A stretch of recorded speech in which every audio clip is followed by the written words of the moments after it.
Hello students, in this video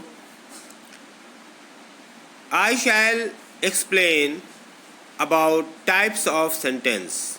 इस video में मैं आपको टाइप्स ऑफ सेंटेंस के बारे में समझाऊंगा, यानी मैं बताऊंगा कि सेंटेंस के कितने टाइप्स होते हैं और साथ ही इस वीडियो में मैं ये भी बताऊंगा कि सेंटेंस के जो भी टाइप्स होते हैं उसका डिफिनेशन क्या है, और साथ ही सेंटेंस के पार्ट्स को भी मैं बताऊंगा एंड उसके पार्ट्स के डिफिनेशन को भी मैं बारी बारी से बताऊंगा, समझाऊंगा. Now first learn about types of sentence. आप स्क्रीन पे देख रहे हैं sentence is of 4 types. Sentence के 4 टाइप्स होते हैं. आइए उनके नेम्स को जानें. Assertive sentence, interrogative sentence, imperative sentence and in last exclamatory sentence. आपने देखा सेंटेंस के 4 टाइप्स होते हैं. आइए इसे फिर से सुने. Assertive sentence, second interrogative sentence, third imperative sentence and in last exclamatory sentence. These are 4 types of sentence. Okay? Assertive sentence. आप देख रहे हैं स्क्रीन पर असर्टिव सेंटेंस लिखा हुआ है. About assertive sentence, a sentence in which we say something is called assertive sentence. Again you hear, a sentence in which we say something is called assertive sentence. यानी assertive sentence वैसे sentence को कहते हैं जिसमें हम लोग कुछ कहते हैं, कुछ बताते हैं, यानी स्टेटमेंट देते हैं. For example, we breathe in oxygen, यानी हम लोग ऑक्सीजन लेते हैं. हम लोग ऑक्सीजन लेते हैं. इस सेंटेंस से यह पता चल रहा है कि हम लोगों को एक बात बताई जा रही है. हम लोग ऑक्सीजन लेते हैं, यानी यह एक स्टेटमेंट है. This is a statement. तो यह असर्टिव सेंटेंस का एक एग्जाम्पल है. We breathe in oxygen. Okay. Interrogative sentence. आप डिस्प्ले पे देख रहे हैं interrogative sentence. A sentence in which we ask something is called interrogative sentence. यानी वैसे सेंटेंस को इंट्रोगेटिव सेंटेंस कहते हैं जिसमें क्वेश्चन किया जाता है, यानी इंट्रोगेट किया जाता है. For example, what is noun.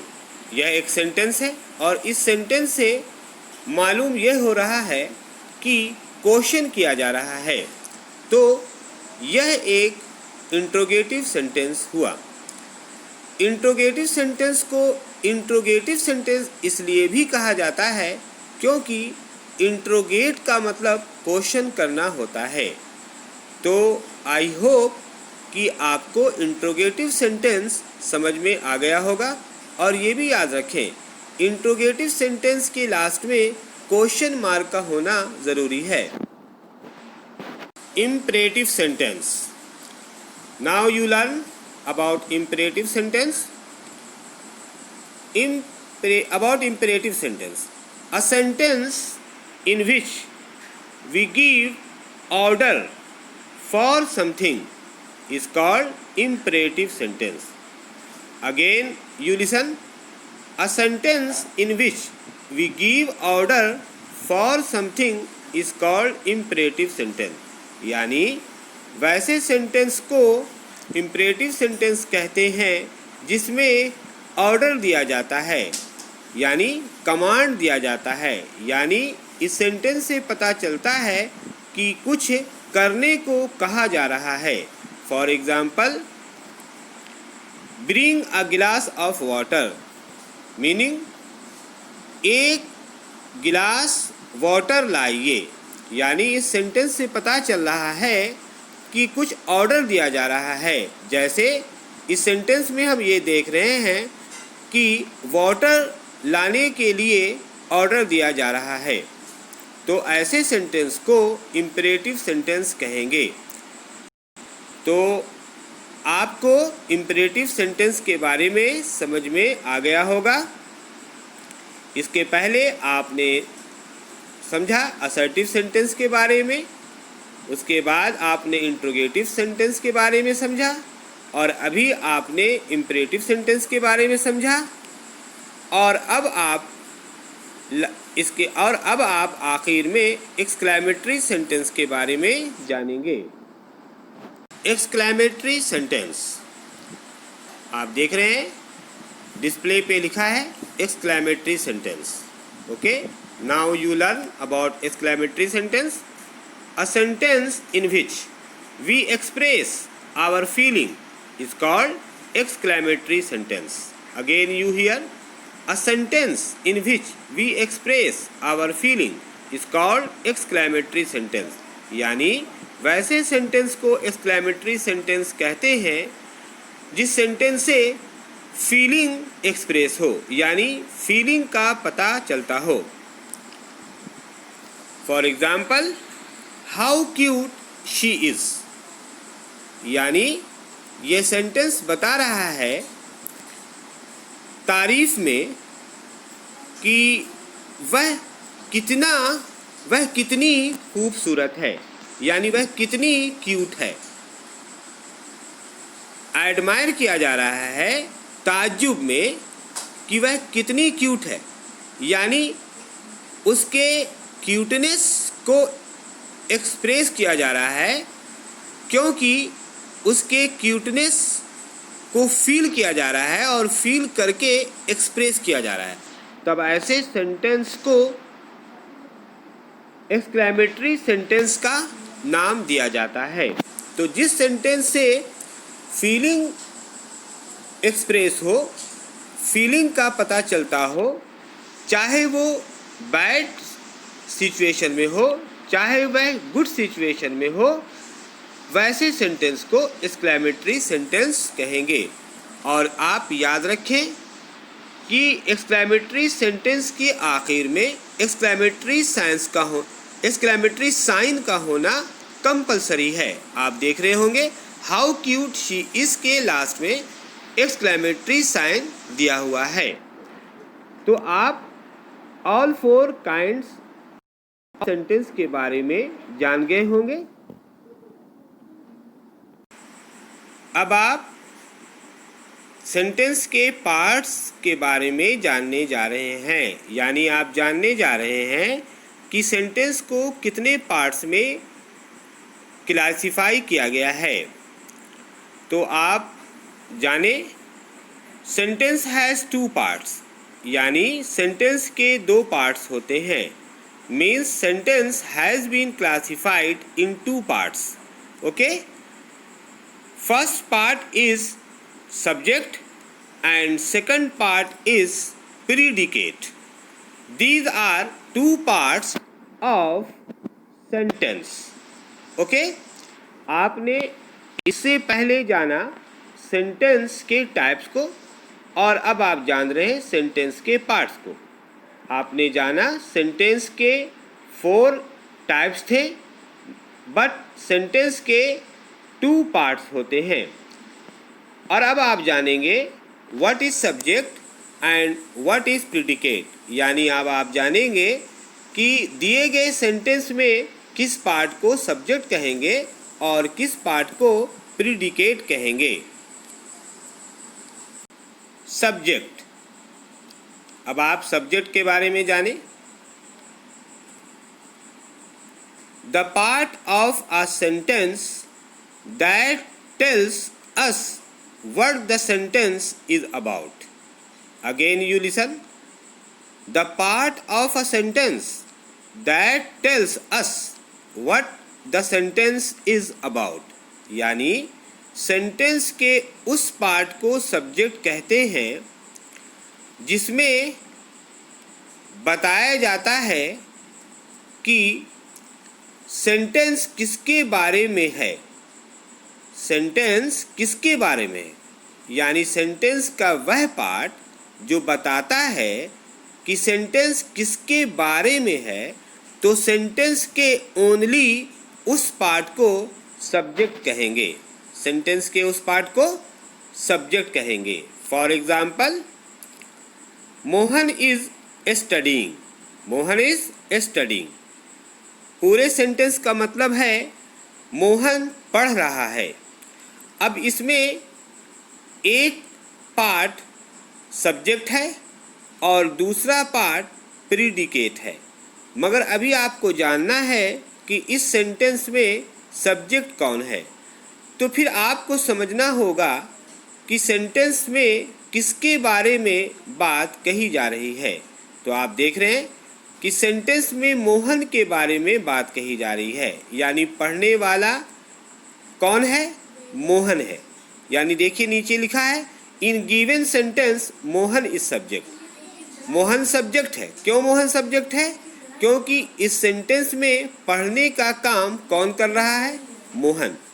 यानी सेंटेंस में मोहन सब्जेक्ट है। तो आप जान गए होंगे कि सेंटेंस में सेंटेंस के उस पार्ट को सब्जेक्ट कहेंगे जो पार्ट बताता है उसके बारे में जो वर्क कर रहा है। यानी सेंटेंस के उस पार्ट को सब्जेक्ट कहेंगे जिसके बारे में कुछ बताया जा रहा है। तो आई होप कि आपको सेंटेंस में सब्जेक्ट किसे कहते हैं आपको समझ में आ गया होगा। प्रीडिकेट। अब आपको प्रीडिकेट के बारे में जानना है, यानी आपको जानना है कि सेंटेंस के किस पार्ट को प्रीडिकेट कहते हैं। The part of a sentence, the part of a sentence that tells us about subject is called predicate. Again you listen. The part of a sentence that tells us about subject is called predicate. यानी sentence के वैसे part को predicate कहते हैं जिससे ये पता चलता है कि सब्जेक्ट के बारे में क्या कहा जा रहा है। सब्जेक्ट के बारे में क्या कहा जा रहा है, यानी सब्जेक्ट के बारे में जो कुछ भी कहा जाता है उसी पार्ट को प्रीडिकेट कहते हैं। For example, Mohan is studying. Mohan पढ़ रहा है। इसमें आप जान चुके हैं मोहन सब्जेक्ट है क्योंकि पढ़ने का काम मोहन कर रहा है। तो अब है कि मोहन कर क्या रहा है, मोहन के बारे में क्या कहा जा रहा है। तो मोहन के बारे में कहा जा रहा है कि वह पढ़ रहा है। तो मोहन तो सब्जेक्ट था, आप जान चुके हैं। मोहन को अब आप हटा दीजिए तो बचा क्या? तो बचता है इज स्टडीइंग। तो इज स्टडीइंग जो सेंटेंस का अदर पार्ट है यानी सेकंड पार्ट है, इसी सेकंड पार्ट को प्रीडिकेट कहते हैं। In given sentence is studying is predicate. तो आप जान गए सेंटेंस के दो पार्ट्स होते हैं। इसे समझना बिल्कुल आसान है। अगर आप समझ गए कि सब्जेक्ट कौन है तो बचा हुआ पार्ट प्रीडिकेट होगा, और अगर आप समझ गए प्रीडिकेट कौन है तो फिर बचा हुआ पार्ट सब्जेक्ट होगा। ठीक है, तो आई होप कि अब आप सब्जेक्ट एंड प्रीडिकेट दोनों को समझ गए। यानी इस वीडियो में आपने सेंटेंस के काइंड्स को भी जान लिया एंड सेंटेंस के पार्ट्स को भी जान लिया।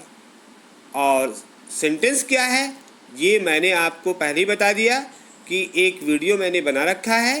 अगर आप जानना चाहते हैं कि व्हाट इज़ सेंटेंस, सेंटेंस किसे कहते हैं, तो फिर आप मेरे प्रीवियस वीडियो को यूट्यूब चैनल में देख लें। और अगर अभी का जो वीडियो नया बनाया है ये अगर समझ में आता है तो फिर आप लाइक करें, शेयर भी करें, सब्सक्राइब भी करें चैनल को, और नोटिफिकेशन बेल आइकन को ज़रूर प्रेस करें ताकि आपको इन्फॉर्मेशन न्यू वीडियो का मिल सके। और न सिर्फ आप खुद देखें बल्कि शेयर भी करें ताकि आपके जैसे दूसरे स्टूडेंट्स भी इस वीडियो को वॉच करें और बेनिफिट उठाएं। और हाँ, सबसे इम्पोर्टेंट ये कि आप फुल वीडियो को ज़रूर देखें, क्योंकि जब तक आप फुल वीडियो नहीं देखेंगे आपको पूरी बात समझ में नहीं आएगी। Okay, bye bye.